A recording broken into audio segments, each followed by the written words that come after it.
প্রিয় দর্শক, আসসালামু আলাইকুম।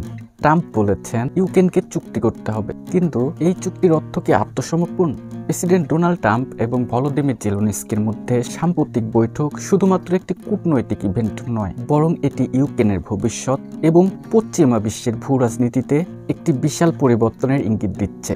আমেরিকা কি সত্যি ইউক্রেনকে সমর্থন বন্ধ করতে যাচ্ছে, নাকি ডোনাল্ড ট্রাম্প কেবলমাত্র তার রাজনৈতিক ফায়দার জন্য চাপ দিচ্ছেন? এবং সবচেয়ে গুরুত্বপূর্ণ প্রশ্ন, যদি আমেরিকা সরে যায় তাহলে ইউরোপ কি রাশিয়ার বিরুদ্ধে একা দাঁড়াতে পারবে? আজকের ভিডিওতে আমি এই বৈঠকের গভীর বিশ্লেষণ করতে যাচ্ছি। ডোনাল্ড ট্রাম্পের এই ডিল রাজনীতিতে ইউক্রেনকে কিভাবে ঝুঁকিতে ফেলছে এবং পশ্চিমা বিশ্ব কিভাবে এই পরিস্থিতি সামাল দিবে। প্রথমে একটু বলে আসি ট্রাম্প জেলেনস্কির বৈঠকের প্রধান বিষয়বস্তু নিয়ে। বৈঠকে ডোনাল্ড ট্রাম্প জেলেনস্কিকে সরাসরি বলেন, তোমাদের যুদ্ধ শেষ করতে হলে রাশিয়ার সাথে চুক্তি করতে হবে। এমনকি ট্রাম্প ইঙ্গিত দেন যে ইউক্রেনকে সাহায্য অব্যাহত রাখা হবে কিনা সেটা নির্ভর করছে তাদের নীতির উপরে। কিন্তু এই চুক্তি আসলে কি হতে পারে? একটি যুদ্ধবিরতি যেখানে ইউক্রেন রাশিয়াকে কিছু ভূখণ্ড ছেড়ে দিবে, বিশেষ করে ডনবাস এবং ক্রিমিয়ার কিছু অংশ। ন্যাটোতে যোগদানের স্বপ্ন শেষ। রাশিয়া সত্য হতে পারে ইউক্রেনকে ন্যাটোতে যোগদানের আশা একদম ত্যাগ করতে হবে। পুতিনের বিজয় নিশ্চিত। এই চুক্তির মানে হবে ভ্লাদিমির পুতিন যা চেয়েছিলেন তা পেয়েছেন, অর্থাৎ শক্তির মাধ্যমে ভূখণ্ড দখলের বৈধতা। কিন্তু ইউক্রেনের জন্য এই চুক্তির মানে এক প্রকারের অভ্যন্তরীণ রাজনৈতিক আত্মহত্যা, কারণ ইউক্রেনের জনগণ এই যুদ্ধকে জাতীয় অস্তিত্বের লড়াই হিসেবে দেখে। ট্রাম্পের ডিল রাজনীতি।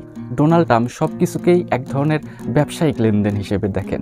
তিনি মনে করেন আমেরিকা অন্য দেশগুলোর জন্য লড়বে কেন, এবং এটি নতুন কিছু নয়। 2018 সালে ট্রাম্প সরাসরি বলেছিলেন ন্যাটোর অন্তর্ভুক্ত সদস্যদের নিজেদের প্রতিরক্ষা নিজেদেরই করতে হবে।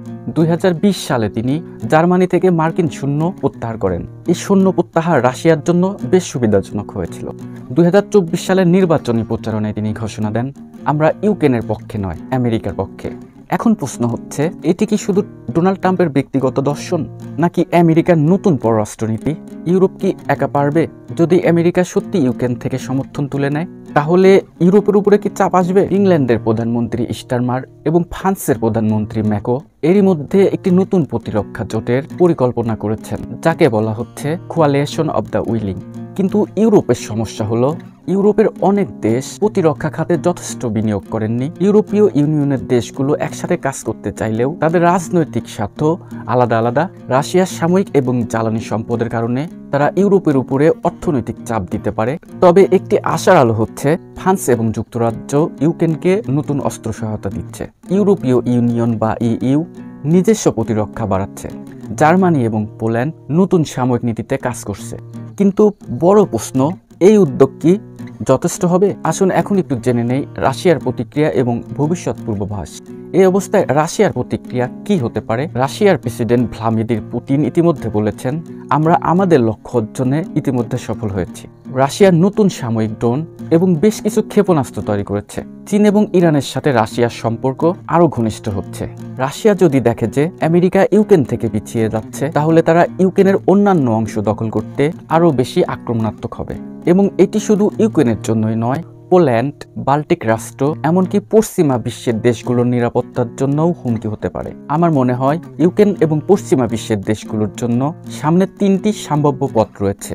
ইউক্রেন যদি শান্তি চুক্তি স্বীকার করে, তাহলে এটি অবশ্যই ভ্লাদিমির পুতিনের জন্য বিজয় হিসেবে দেখা হবে। ইউরোপ যদি একত্রিত হয়ে রাশিয়ার বিরুদ্ধে লড়াই চালিয়ে যায়, তাহলে এটি ইউরোপের সাময়িক এবং অর্থনৈতিক চাপ বাড়াবে।